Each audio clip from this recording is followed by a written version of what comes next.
Hello everyone, welcome back to my channel. आज हम बात करेंगे कि हम किसी भी मॉक टेस्ट की एनालिसिस कैसे करें। मेनली आज हम रीजनिंग के बारे में बात करने वाले हैं कि रीजनिंग के सेक्शन की एनालिसिस हमें कैसे करनी है और हम अपनी गलतियों को कैसे सुधार सकते हैं।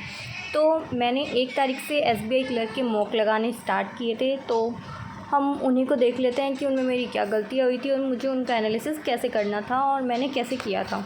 तो सबसे पहले हम देख लेते हैं, ये हमारा सेक्शनल टेस्ट है रीज़निंग का, जो कि मैंने कल ही लगाया था। मैंने आपको इसका एनालिसिस भी दिखाया था, मतलब एनालिसिस तो नहीं, मैंने आपको इसका टेस्ट दिखाया था, तो आप वो भी देख सकते हैं। इसमें मेरे 2 क्वेश्चन गलत हुए थे, तो मैं टेस्ट एक बार सबमिट करने के बाद देखूंगी कि मेरे कौन कौन से क्वेश्चन गलत हुए हैं। अगर मैंने कोई क्वेश्चन छोड़ा है तो मैं वो भी देखूंगी मैंने कौन सा क्वेश्चन छोड़ा है। सबसे पहले हमें वो देखना है कि हमारे गलत कौन कौन से हुए हैं। सबसे मेन बात ये है कि हमें एक बात समझनी है कि जितने हमारे नंबर आ रहे हैं, हमें आता तो उतना ही है। हो सकता है हमें ज़्यादा आता हो, लेकिन हमारे पास टाइम लिमिटेड है। उतना ही टाइम है, बाद में भी उतना ही रहेगा, पहले भी उतना ही रहेगा। तो फिर हमें अपनी गलतियों को सुधारना है। अगर हमारी नेगेटिव मार्किंग हो रही है, जैसे इसमें मेरे 2 क्वेश्चन गलत हुए हैं, तो मेरे 2.5 नंबर कट गए। लेकिन अगर मेरे दोनों क्वेश्चन ठीक होते तो मेरे को प्लस 2.5 मिल जाते। तो हो सकता है किसी की कट ऑफ से सिर्फ 0.5 नीचे रह रहा हो। तो हमें कुछ ऐसा करना है जिससे हमारी गलतियाँ कम से कम हों। तो हमें एनालिसिस करना है।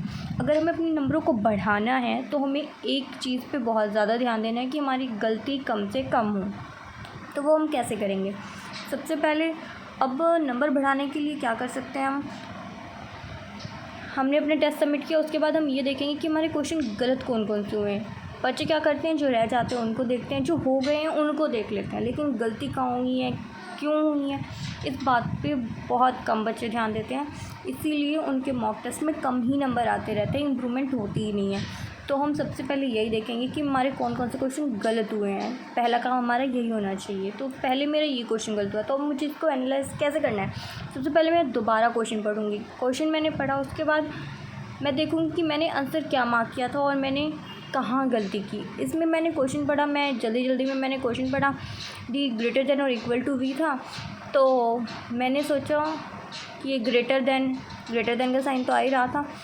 मुझे ये कंसेप्ट बहुत अच्छे से क्लियर है, लेकिन ये स्पीड की वजह से मेरा गलत हुआ है। इनइक्वलिटीज़ में वैसे मेरी बहुत कम ही गलती होती है, लेकिन इसमें बाय चांस हो गई है। तो एनालिसिस के टाइम पे मैंने देख लिया था। तो अब दोबारा अगर मेरे सामने ऐसा कोई क्वेश्चन आएगा तो ऑब्वियस सी बात है मैंने उसको अच्छे से एनालाइज़ किया है, इसलिए मैं ध्यान दूँगी।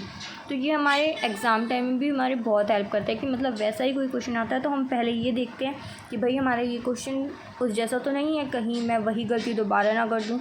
तो हमें बहुत हेल्प मिलती है। उसके बाद ये क्वेश्चन मैंने देख लिया, उसके बाद मैं नेक्स्ट क्वेश्चन पे जाऊँगी। नेक्स्ट क्वेश्चन, ये बीच में कितने लेटर्स आते हैं सेम वाले में, इसमें मेरी बहुत गलतियाँ होती हैं। इसमें हमें क्या करना है, हम नंबर्स लिख लेंगे। लेटर्स से भी वैसे आंसर निकल जाएगा, लेकिन उसमें ज़्यादा टाइम लगता है और गलती होने के चांसेस ज़्यादा होते हैं। तो हम जैसे प्लेस वैल्यू याद कर लेंगे। आई की 9 होती है, एस की 19 होती है, ओ की 15 होती है, एल 12 होती है, ए की 1 होती है, टी 20 होती है, आई 9, ओ 15 और एन 14। ये लिख लेंगे। उसके बाद फिर नंबर्स को काउंट करेंगे, जैसे कि 9 के बाद 10, 11, 12, 13 ऐसे काउंट करते जाएंगे। इसमें ही मेरी स्पेलिंग मिस्टेक्स हो गई थी। इसमें मैंने इधर 9 से 12 यहाँ तो पढ़ लिया था, लेकिन ये मैंने 9 से 12 नहीं पढ़ा था, तो इस पर मुझे थोड़ा ध्यान देना चाहिए। तो इसमें मेरी सिर्फ एक ही गलती थी। तो उसके बाद हम नेक्स्ट पे चलते हैं। ये हमारा हो गया। नेक्स्ट, ये मॉक टेस्ट मैंने आज ही दिया है। आज के मॉक टेस्ट में मेरे रीजनिंग में कितने नंबर आए थे, 31.5। मतलब नेगेटिव मार्किंग हुई है आधे नंबर की। हम देख लेते हैं मेरी रीजनिंग में कहाँ गलती हुई थी। ये देखिए, ये बिल्कुल ही ऐसा पॉइंट है, इसमें मुझे थोड़ा डाउट भी हुआ था। इसके अंदर हमारा ये बना था फाइनल, ये हमारा कंप्लीट बन के तैयार हो गया था। ये मेरा भी बन गया था, तभी मैंने बाकी 4 क्वेश्चन के आंसर सही किए। इसमें हम देखेंगे कि इसमें हमसे क्वेश्चन पूछा गया था कि जी के नीचे कितने परसेंट है, तो मैंने जी के नीचे सिर्फ ई को मान के एक आंसर कर दिया, लेकिन जी के नीचे तो सी भी है ही, तो हमें 2 आंसर करना था। नेक्स्ट क्वेश्चन, ये जब अल्फ़ाबेट वाई अरेंज करना था तो मेरा टाइम ख़त्म हो गया था, इसलिए मैंने नहीं किया था। अरेंज हो गया तो बस आंसर नहीं किया था। इसके अंदर सिली मिस्टेक हुई है, बिल्कुल सिली मिस्टेक हुई है। इसके अंदर पूछा था नंबर कितने हैं बीच में, 6th लेटर राइट से और 6th लेफ़्ट से, दोनों का लेफ़्ट देख लेना था। यहाँ से एन आ रहा था, यहाँ से ए या बी आ रहा था, इसके बीच में देखने थे नंबर कितने हो, और मैंने नंबर की जगह लेटर्स ही काउंट करके आंसर दे दिया। 5 लेटर्स बन रहे थे तो मैंने 5 ही आंसर कर दिया, जबकि हमें नंबर काउंट करने थे तो नंबर 3 आते हैं। तो ऐसी ही सिली मिस्टेक्स होती हैं रीजनिंग के अंदर, तो इन पर ध्यान देने की ज़रूरत है हमें।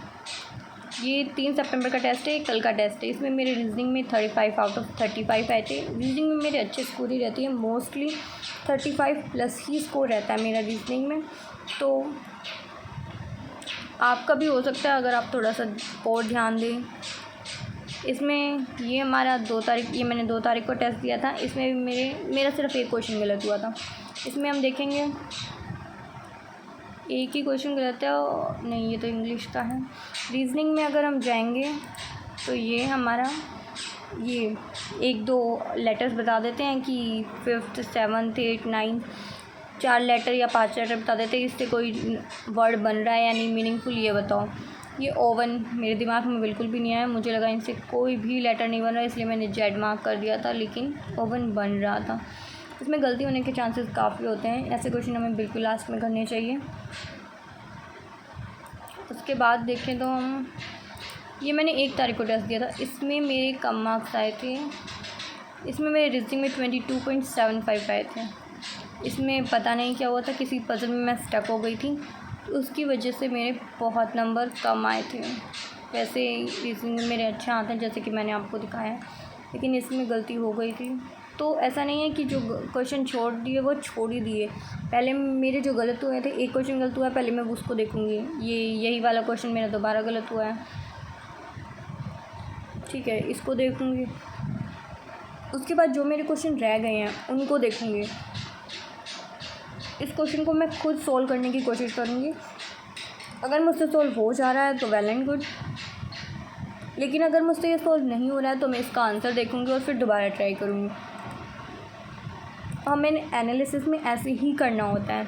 हर एक क्वेश्चन, जितने भी क्वेश्चन हमारे बचे हुए हैं, इनको मैं खुद ट्राई करूँगी, या फिर आपको भी ऐसे ही खुद ट्राई करना है। उसके बाद ही अपने इस मॉक को हटा के रखना है और एनालिसिस ऐसे ही करना है। अगर आप ऐसे ही एनालिसिस करेंगे तो आपके मार्क्स 101% बिल्कुल इंक्रीज़ होंगे। तो आपको यही टिप्स और ट्रिक्स फॉलो करनी है। Thank you so much. Video को लाइक करना, सब्सक्राइब करना चैनल को, और वीडियो को ज़्यादा से ज़्यादा शेयर करना। और मैं इंग्लिश की और मैथ्स की भी ऐसे ही वीडियो डालूँगी कि हमें एनालिसिस कैसे करना है और हम अच्छे से अच्छे मार्क्स कैसे ला सकते हैं। कमेंट सेक्शन में आप बताइएगा आपको किस सब्जेक्ट से रिलेटेड प्रॉब्लम होती है और आपको पहले किस सब्जेक्ट की वीडियो चाहिए। Thank you so much.